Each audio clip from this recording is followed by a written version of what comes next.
عزیزان گرامی و بزرگان قدر، سب سے پہلے میں آپ تمام مومنین کی خدمت میں مبارکباد پیش کرنا چاہوں گا کہ آج یہاں یہ جو جمعہ قائم ہوا ہے، مسلسل کئی ہفتوں سے یہاں جمعہ قائم ہے۔ یہاں جس ایریا کا نام وانجرا انڈسٹری ایریا، پیلی ندی، جو کامٹی اور ناگپور کے درمیان واقع ہے، تقریباً 7 کلومیٹر ناگپور یہاں سے اور 8 کلومیٹر کامٹی یہاں سے ہے۔ تو مسلسل شرائط جمعہ کے مطابق کئی ہفتوں سے یہاں جمعہ قائم ہے، اور آج آپ کی خدمت میں اس بات کی مبارکباد پیش کی جا رہی ہے کہ آج پورا مکمل یہاں 1 سال ہونے والا ہے۔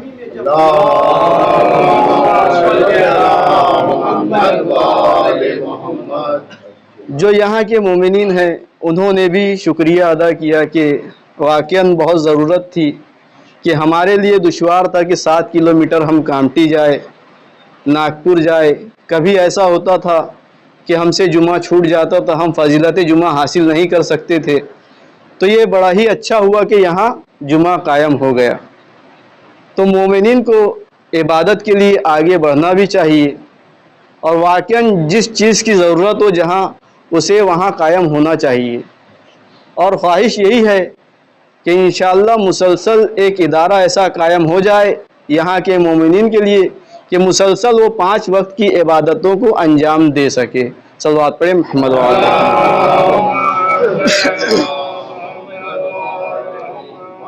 عزیزان گرامی، مسلسل چند ہفتوں سے اسی آیت کے ذیل میں گفتگو ہو رہی ہے کہ خداوند عالم قرآن مجید میں ارشاد فرما رہا ہے، ان الدین عند اللہ الاسلام، کہ خدا کے نزدیک دین صرف دین اسلام ہے۔ یعنی جو خدا کا پسندیدہ دین ہے، جس دین کو خداوند عالم نے پسند کیا ہے، وہ صرف اور صرف دین اسلام ہے۔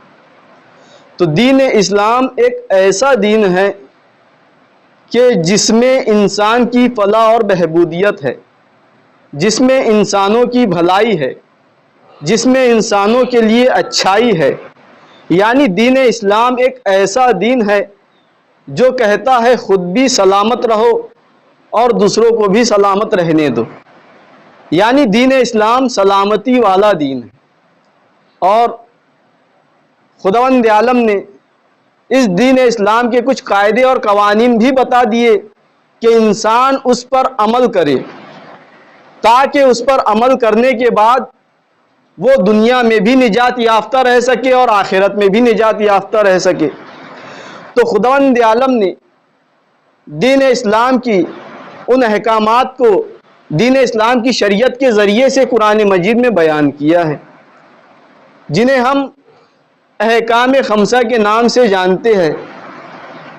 تو جس چیز کا کرنا ضروری ہے اسے خداوند عالم نے اپنے بندوں کے لیے واجب قرار دیا، اور جس چیز کو نہ کرنا ضروری ہے اسے خداوند عالم نے اپنے بندوں کے لیے حرام قرار دیا، اور جس چیز کا کرنا اچھا ہے اسے مستحب قرار دیا، اور جس چیز کا نہ کرنا اچھا ہے اسے مکروہ قرار دیا۔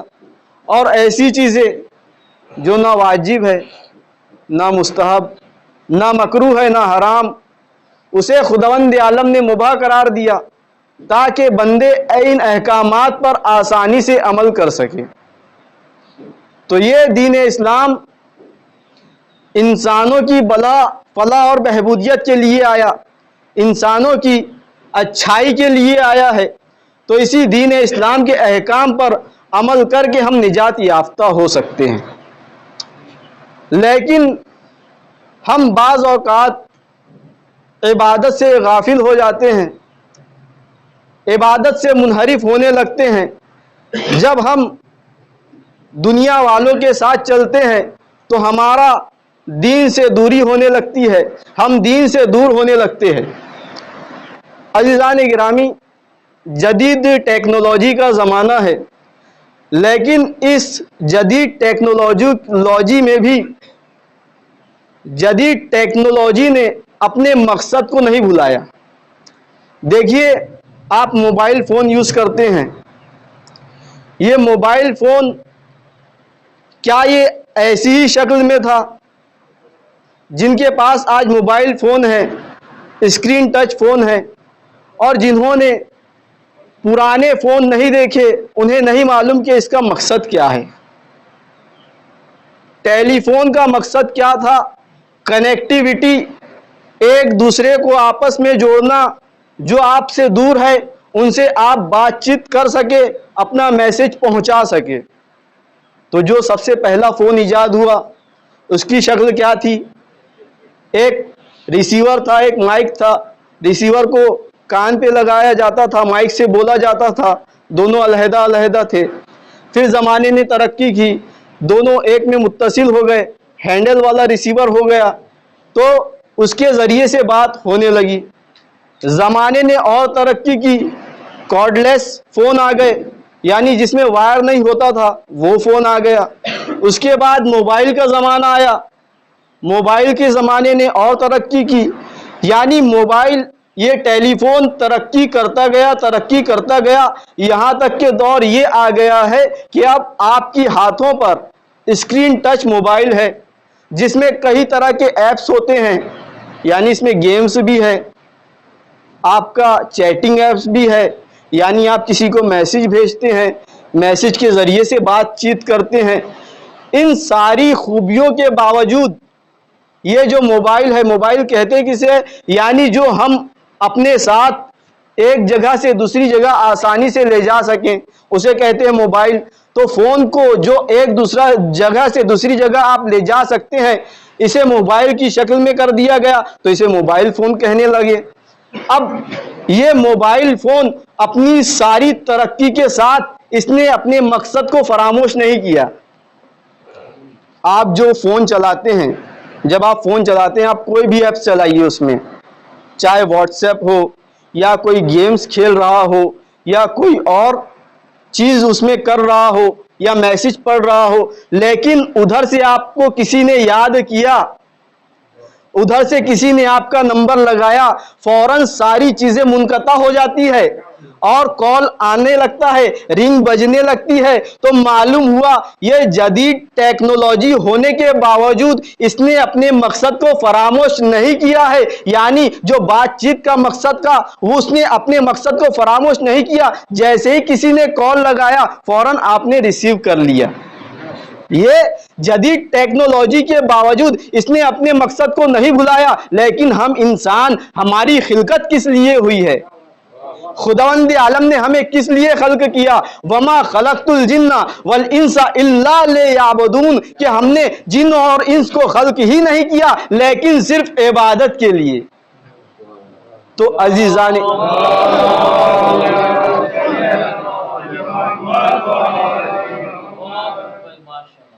عزیزان گرامی، جدید ٹیکنالوجی اپنے مقصد کو فراموش نہیں کر رہی ہے۔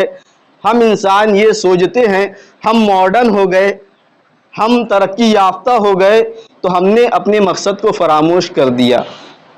ہم دنیا داری میں ایسے پھنس گئے ہیں کہ ہم عبادت کو بھولتے جا رہے ہیں۔ یہ جو کال ہے 5 وقت آتی ہے، اذان کی آواز 5 وقت آتی ہے، تو کیا ہم ان 5 وقت فوراً متوجہ ہو جاتے ہیں؟ تو جس طرح سے یہ ٹیکنالوجی اپنے مقصد کو فراموش نہیں کر رہی ہے، ویسے ہی ہمیں بھی اپنے مقصد کو فراموش نہیں کرنا چاہیے۔ جب یہ کال آتا ہے، جب اذان ہوتی ہے، تو ہم اپنے سارے کاموں کو چھوڑ دیں۔ یعنی یہ ٹیکنالوجی بتا رہی ہے جیسے اس نے سارے ایپس کو منقطع کر دیا، سارے ایپس کو بند کر دیا اور اپنے مقصد کی طرف متوجہ ہے، تو ایسے ہی اذان ہو تو اب ہمیں اپنے سارے کام چھوڑ دینے ہیں۔ ہم جب ایران میں تھے تو ہمارے اساتذہ یہ کہا کرتے تھے، اول نماز بعد کار، یعنی پہلے نماز، اس کے بعد دوسرے کام۔ کام سے کہہ دو وقت نماز ہے، کام تو بعد میں ہو جائے گا۔ یعنی وہاں کا یہ ماحول ہے کہ دکانداری چل رہی ہے، جیسے ہی وقت اذان ہوئی، اذان کی آواز سنا، دکاندار نے دکان پر پردہ ڈالا، سب چھوڑ کے نماز کے لیے فوراً تیار ہے۔ تو ہمیں اپنے مقصد کو نہیں بھولنا ہے۔ جیسے ہی اذان ہو فوراً سارے کام چھوڑ دے، پہلے اول وقت میں نماز کو ادا کرے۔ اول وقت میں نماز کو ادا کرنا بڑا ہی فضیلت والا ہے۔ نماز کے بارے میں ملتا ہے، جو شخص نماز کی قدر و قیمت کو جانتے ہوئے نماز ادا کرے گا اس کے گناہ بخش دیے جائیں گے۔ یعنی نماز کی قدر و قیمت، نماز کی منزلت کو سمجھتے ہوئے نماز کو ادا کرے تو اس کے تمام گناہ بخش دیے جائیں گے۔ ہمیں نماز کا طریقہ سیکھنا ہے تو معصومین سے سیکھنا ہوگا کہ کس طرح سے ائمہ معصومین نماز کی ادائیگی کیا کرتے تھے۔ جب بھی وقت نماز ہوتا تھا تو مولا علی علیہ السلام کا چہرہ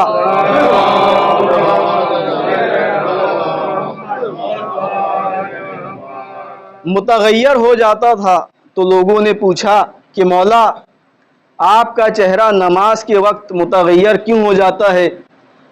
تو امام فرماتے ہیں کہ میں اس امانت کی ادائیگی کے لیے آگے بڑھ رہا ہوں کہ جس کا بوجھ آسمان، زمین اور پہاڑ بھی نہیں اٹھا پائے۔ یعنی یہ عظمت اور فضیلت ہے نماز کی۔ اور ہمارے مولا کی نماز دیکھیے کہ جب جنگ صفین میں مولا امام علی علیہ السلام کی ران پر ایک تیر لگ گیا تھا، اور جب جرہ اس تیر کو نکالنا چاہتے تھے تو مولا کو بہت تکلیف ہوتی تھی، آپ کہتے تھے اسے نہ نکالے۔ تو جرہ نے امام حسن مجتبی علیہ السلام سے شکایت کی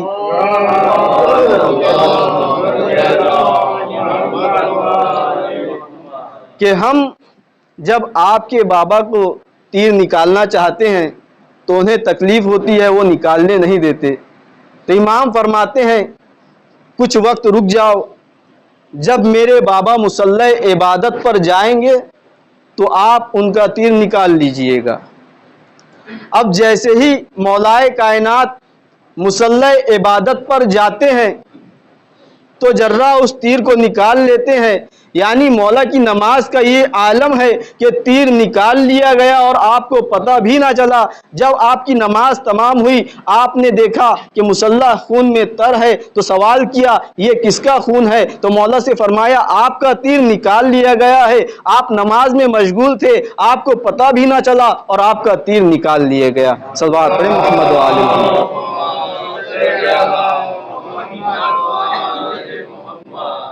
جناب قمبر سے مولا کی شہادت کے بعد پوچھا گیا کہ مولا کے تقوی کے بارے میں ہمیں بتائیے۔ تو جناب قمبر نے کہا کہ تفصیل سے بتاؤں یا خلاصتاً بتاؤں؟ تو کہا گیا کہ خلاصتاً بتا دیجئے۔ تو جناب قمبر نے مولائے کائنات کے بارے میں بتایا کہ مولائے کائنات کے تقوی کی منزل یہ تھی کہ میں نے ان کی غلامی میں، جب تک ان کی غلامی میں رہا، رات میں کبھی ان کے لیے بستر نہیں لگایا۔ یعنی مولا کی پوری رات عبادت میں گزرتی تھی اور دن میں کبھی ان کے سامنے کھانا پیش نہیں کیا۔ یعنی روزوں میں آپ کے دن گزرتے تھے۔ تو یہ ہے مولائے کائنات کی فضیلت۔ ہمیں عبادت کا سلیقہ اور طریقہ ان سے سیکھنا چاہیے۔ تو عزیزان گرامی، یہ ہے نماز کی فضیلت۔ اور نماز کے بارے میں ذکر ہو رہا ہے، بے نمازی کا اسلام میں کوئی حصہ نہیں ہے۔ یعنی جو بے نمازی ہے وہ اسلام کا ماننے والا نہیں ہو سکتا۔ اور نماز کے بارے میں ذکر ہو رہا ہے، ہر چیز کا ایک چہرہ ہوتا ہے اور تمہارے دین کا چہرہ نماز ہے۔ یعنی جس چیز سے انسان کی پہچان ہوتی ہے وہ اس کا چہرہ ہوتا ہے، اور تمہارے دین کی پہچان، تمہارے دین کا چہرہ نماز ہے۔ یعنی نماز کے ذریعے سے مسلمان پہچانا جاتا ہے۔ یعنی مسلمان اور غیر مسلمان میں آپ کو اگر فرق کرنا ہے تو کس کے ذریعے سے کیجئے گا؟ نماز کے ذریعے سے۔ تو معلوم ہوا نماز امتیاز پیدا کرتی ہے، جو نمازی ہے وہ مسلمان۔ یعنی نماز پڑھنے والا مسلمان کہلائے گا، اور نماز بتاتی ہے کہ یہ شخص مسلمان ہے۔ نماز فرق پیدا کرتی ہے مسلمان اور غیر مسلمان میں۔ اب دیکھیے آگے ذکر ہوتا ہے الصلاۃ، صلوات پڑھیں محمد وآلہ۔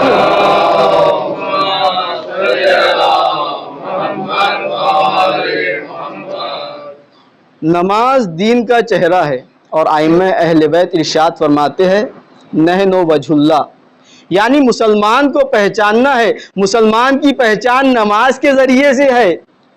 اور ائمہ اہل بیت فرما رہے ہیں نحن وجہ اللہ، ہم اللہ کا چہرہ ہے، یعنی عزیزان گرامی مسلمان کو پہچانیے نماز کے ذریعے سے، اور خدا کو پہچانیے ائمہ اہل بیت کے ذریعے سے۔ یعنی ائمہ اہل بیت یہ بتانا چاہ رہے ہیں کہ ہم اہل بیت نہ ہوتے تو خدا پہچانا نہ جاتا، یعنی کسی شخص کی پہچان ہوتی ہے تو اس کے چہرے کے ذریعے سے ہوتی ہے، ایسے ہی ائمہ اہل بیت خدا کا چہرہ ہے، یعنی خدا کی پہچان ہوئی ہے تو ائمہ اہل بیت کے ذریعے سے۔ صلوات پڑھیں محمد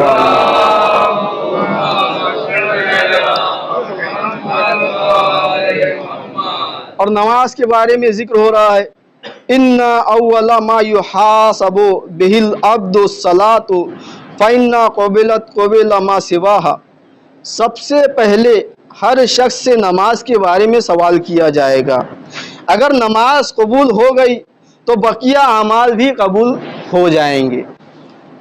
یہ واقعاً درست حدیث ہے، لیکن یہاں مغالطہ دیا جاتا ہے اکثر کہ یہ جو سوال ہے نماز کا یہ قبر میں ہوگا یا میدان حشر میں ہوگا۔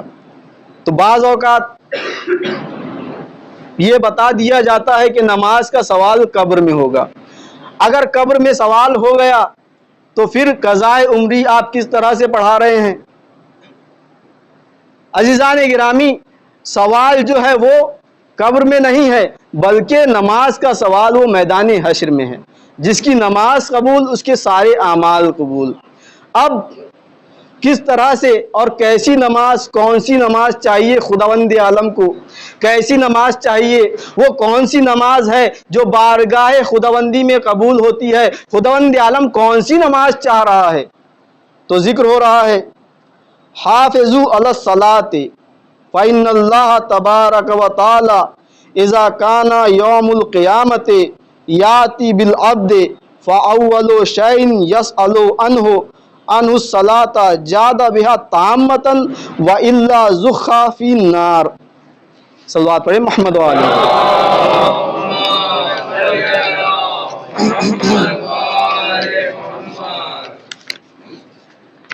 یعنی اب دیکھیے نماز کی فضیلت دیکھیے، اور کس نماز کے بارے میں سوال کیا جائے گا اسے ملاحظہ فرمائیے کہ بارگاہ خداوندی میں کون سی نماز قابل قبول ہے۔ نماز کی حفاظت کرو کیونکہ پروردگار عالم روز قیامت، یعنی یہ حدیث بتا رہی ہے جس نماز کا سوال ہوگا وہ روز قیامت ہوگا، قبر میں نہیں۔ روز قیامت بندوں سے حساب و کتاب کرتے وقت سب سے پہلے نماز کے بارے میں سوال کرے گا۔ سب سے پہلے کس چیز کا سوال ہوگا؟ میدان حشر میں نماز کا سوال ہوگا۔ اگر اس نے کامل نماز پیش کر دی تو نجات مل جائے گی، ورنہ جہنم میں ڈال دیا جائے گا۔ تو کون سی نماز چاہ رہا ہے خداوند عالم؟ یہاں دیکھیے لفظ کامل پر غور کیجیے کہ جس نے کامل نماز پیش کر دی وہ جنت میں جائے گا، اور جس کی نماز کامل نہیں ہے اسے جہنم میں ڈال دیا جائے گا۔ تو نماز کامل کیسے ہوتی ہے؟ کون سی چیز سے نماز کامل ہوگی؟ ہم نے نماز کے لیے چند ارکان پڑھے ہیں کہ نماز کے لیے کچھ چیزیں ضروری ہے۔ مثلا وضو نماز کے لیے ضروری ہے، اگر وضو نہیں کیا تو نماز نہیں ہوگی۔ پھر ارکان نماز ہے، نیت ہے، تکبیرۃ الاحرام ہے، قیام ہے، قرات ہے، سجود ہے، یہ تمام ارکان نماز ہے۔ اگر ان ارکان کو انجام نہیں دیا تو نماز نہیں ہوگی۔ تو عزیزان گرامی آپ نے وضو بھی کیا، تمام ارکان نماز بھی انجام دیے، تو کیا آپ کی نماز کامل ہو گئی، مکمل ہو گئی؟ تو پھر ہماری نماز میں اور دیگر نمازوں میں فرق کیا رہ گیا؟ وہاں بھی نماز، وہاں بھی سجدہ، رکوع، سجود، وضو، طہارت، ساری چیزیں موجود ہے، پھر نماز کامل کیسے ہوئی؟ تو عزیزان گرامی، ہمیں مکمل نماز کے لیے دین اسلام کو دیکھنا ہوگا کہ دین اسلام کہاں مکمل ہوا ہے، دین اسلام کہاں کامل ہوا ہے۔ جہاں دین اسلام مکمل ہوا ہے وہیں سے ہمیں کامل نماز ملے گی۔ تو دین اسلام کہاں مکمل ہوا؟ دین اسلام مکمل ہوا ہے غدیر خم میں، الیوم اکملت لکم دینکم واتممت علیکم نعمتی ورضیت لکم الاسلام دینا، کہ آج کے دن ہم نے دین اسلام کو مکمل کر دیا اور ہم دین اسلام سے راضی ہو گئے۔ تو غدیر خم کا دن وہ دن تھا جس دن دین اسلام سے خداوند عالم راضی بھی ہوا ہے اور دین اسلام مکمل بھی ہوا ہے۔ تو کس چیز پر دین اسلام مکمل ہوا؟ مولائے کائنات کی ولایت پر، یعنی 1.25 لاکھ حاجیوں کے مجمع میں پیغمبر اسلام نے مولائے کائنات کو اٹھایا اور تمام حاجیوں سے اقرار لیا، الست اولیٰ بکم من انفسکم، کیا میں تم پر تمہارے نفسوں سے زیادہ حاکم نہیں ہوں؟ جب سب نے اقرار کر لیا اس کے بعد مولائے کائنات کو اٹھاتے ہیں، ارشاد فرماتے ہیں من کنت مولا ہو فہذا علی مولا، کہ جس کا میں مولا ہوں اس کے علی بھی مولا ہے۔ جب ولایت مولائے کائنات کا پیغام پہنچا دیا اس کے بعد اکمال دین کی آیت نازل ہوتی ہے تو معلوم ہوا دین مکمل ہوا ہے مولائے کائنات کی ولایت پر۔ تو جس ولایت پر دین مکمل ہوا ہے اسی ولایت کے ذریعے سے نماز کامل ہوتی ہے۔ صلوات پڑھیں محمد وعلی۔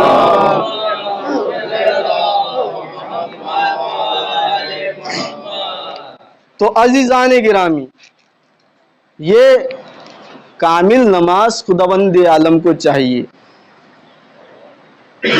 یہ ولایت والی نماز خداوند عالم کو چاہیے، یعنی آپ کی نماز میں وضو بھی ہے، طہارت بھی ہے، سجدہ بھی ہے، رکوع بھی ہے، سارے شرائط موجود ہے، آپ غصبی جگہ پہ نماز نہیں پڑھ رہے ہیں، اس کے باوجود بھی اگر ولایت مولائے کائنات آپ کے دل میں نہیں ہے تو وہ نماز قابل قبول نہیں ہے، وہ نماز کامل نہیں ہے۔ اور خداوند عالم کو کامل نماز چاہیے، کہ خداوند عالم کو کامل نماز چاہیے۔ نماز کی حفاظت کرو، کیونکہ پروردگار عالم روز قیامت بندوں سے حساب و کتاب کرتے وقت سب سے پہلے نماز کے بارے میں سوال کرے گا۔ اگر اس نے کامل نماز پیش کر دی تو اسے نجات مل جائے گی، یعنی کامل نماز یعنی ولایت والی نماز، مولائے کائنات والی نماز، مولائے کائنات کے محبوں والی نماز۔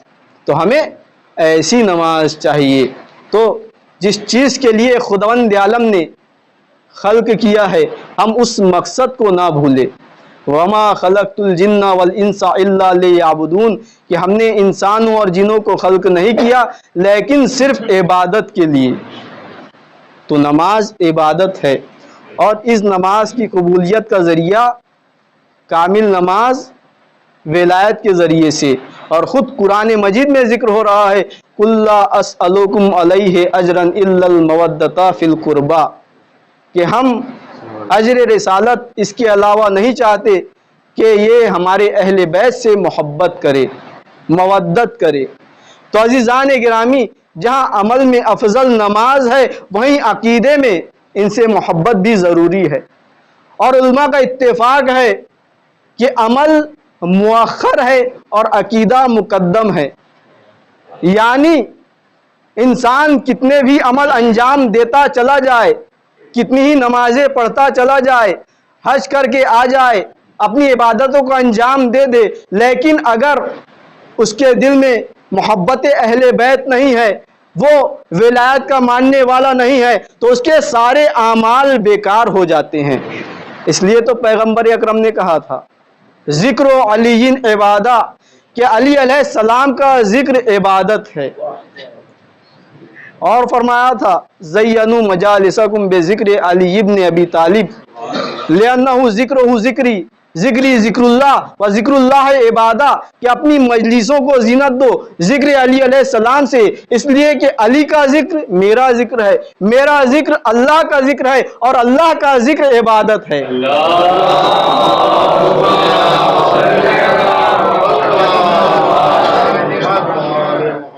تو یہ کون نبی ارشاد فرما رہے ہیں جن کے بارے میں قرآن کہہ رہا ہے وَمَا يَنْطِقُ عَنِ الْهَوَىٰ إِنْ هُوَ إِلَّا وَحْيٌ يُوحَىٰ کہ ہمارا نبی تو نطق کرتا ہی نہیں جب تک کہ وحی الہی نازل نہ ہو جائے۔ تو عزیزان گرامی، یہ وہ نبی ہے جن کے حکم کو ماننا عبادت ہے۔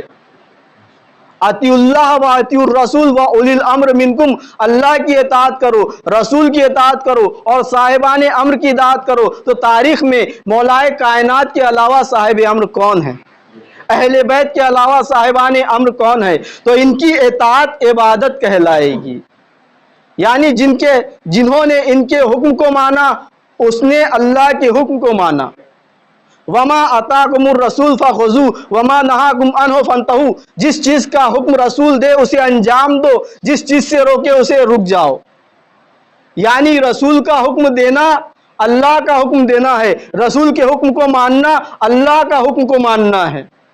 تو اب رسول کہہ رہے ہیں ذکر علی عبادہ، یعنی رسول اپنے طرف سے نہیں کہہ رہے بلکہ خداوند عالم حکم دے رہا ہے کہ ذکر علی عبادت ہے۔ تو اب ہم جو ذکر علی کرتے ہیں وہ حکم خدا سے کرتے ہیں، تو ذکر علی بھی عین عبادت ہے۔ صلوات پڑھیں محمد وآلہ۔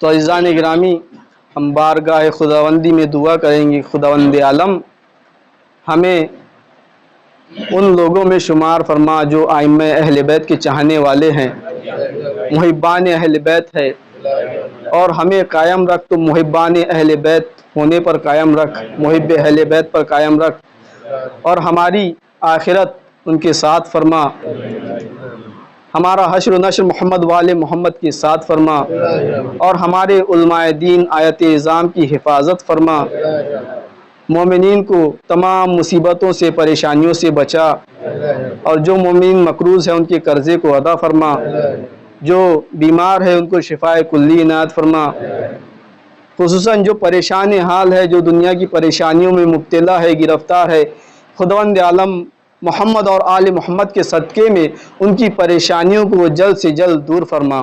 وصلی علی محمد وآلہ الطیبین۔